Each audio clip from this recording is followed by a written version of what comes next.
nagtatanong, kailan isusulat yung comprehensive or final peace agreement?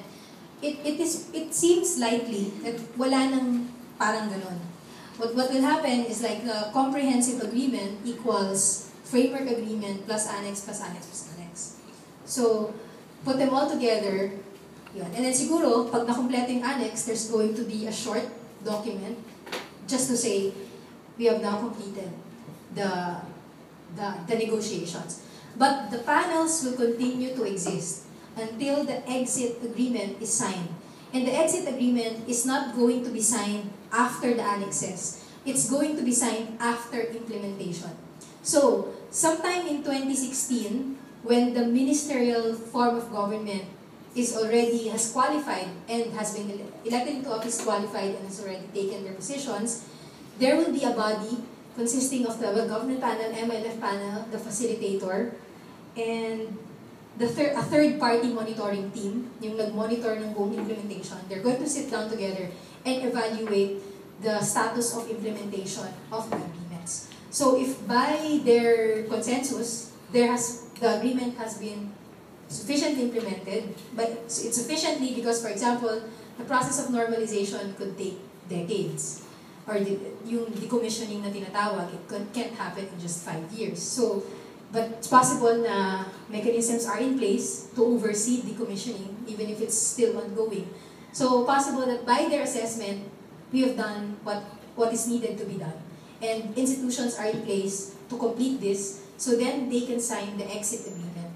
So, when the exit agreement is signed, then the panels will cease to exist. And all these other mechanisms will take their place. Ayun. Under normalization, medyo ito mas principles actually ang laman niya. What is important to note is that MILF gave an express commitment to gradual decommissioning.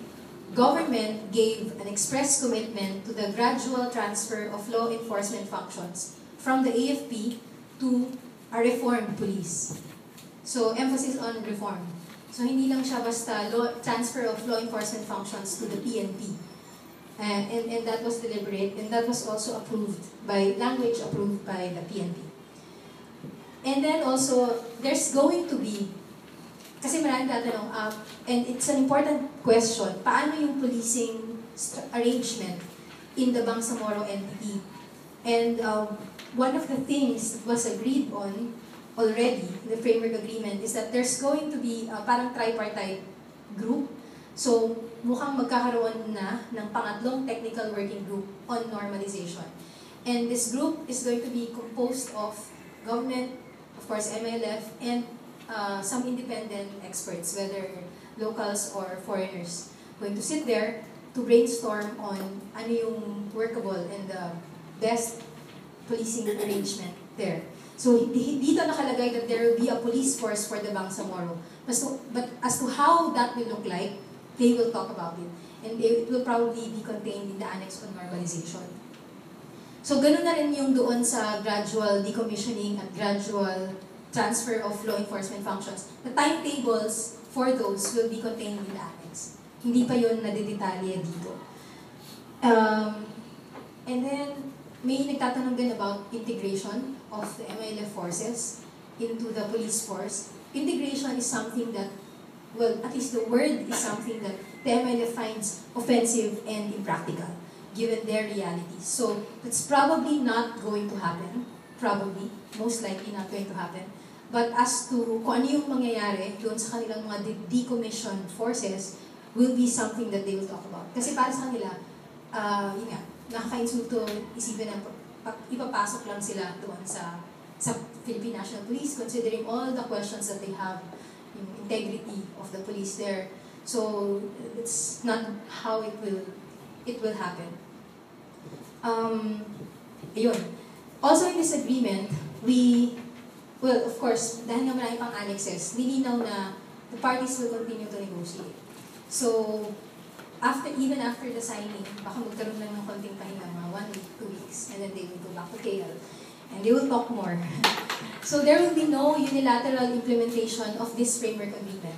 So for example, even in the EO, the draft EO that will create the Transition Commission, kagaya nung ginawa nung sa Pinoy Murad meeting, right after the meeting in Tokyo, nagkaroon ng draft speech si Pinoy.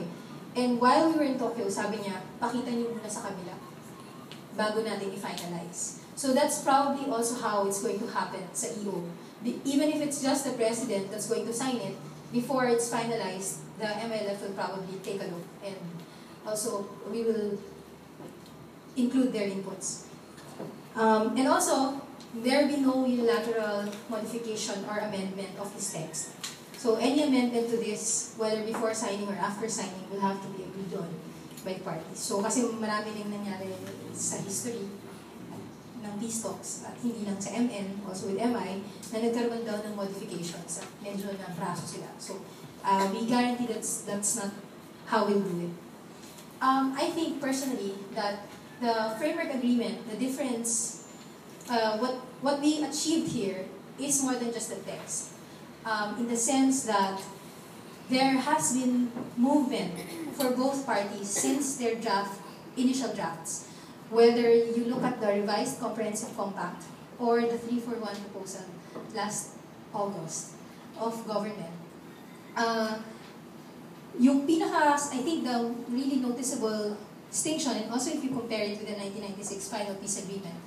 So if you look at the comprehensive compact and the 341 proposal, halos substantive, it's going to be like this, there will be this, the sharing will be this ratio, the powers will be this, and Ministerial form of government will have a legislative assembly that's going to have this kind of representation mechanism.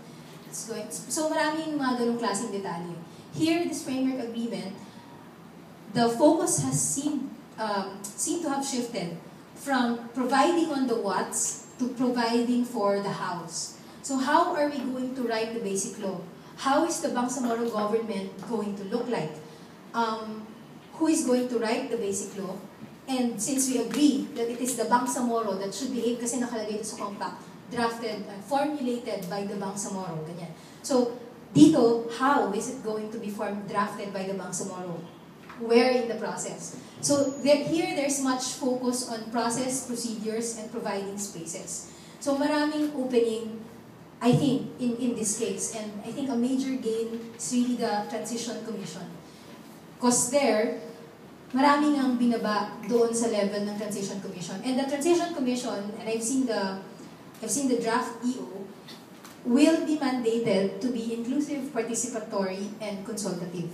As to how it will conduct and how it will execute that mandate, wala pang particular na mechanism. So I think that is one thing that the civil society groups can think about. How do you want to formalize that consultative consultative mechanism with the Transition Commission? Because really, maraming opening doon sa Transition Commission. For example, how are the IPs going to participate in governance in the ministerial form of government? The panels are not going to talk about that. It is the Transition Commission that will design the ministerial form of government. So, if you have proposals, then pwedeng ipasa sa Transition Commission level. But, if there is no such working consultative mechanism, then mahirap, how are you going to ensure na makakapasok yung proposals ninyo? So, I think at ngayon, wala pa akong naririnig na ideas kung paano i-operationalize yung consultation na yun. So that's one thing that we can plan about.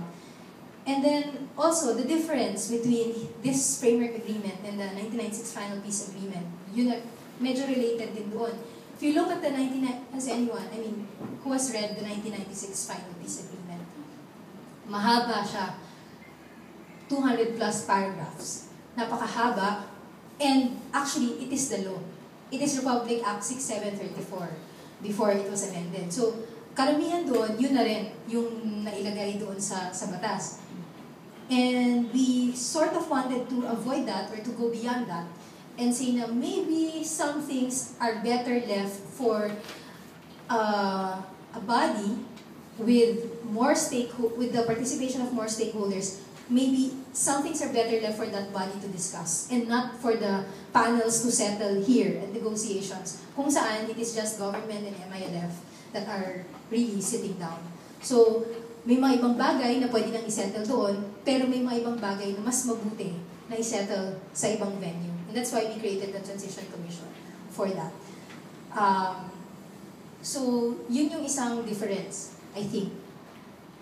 That's it.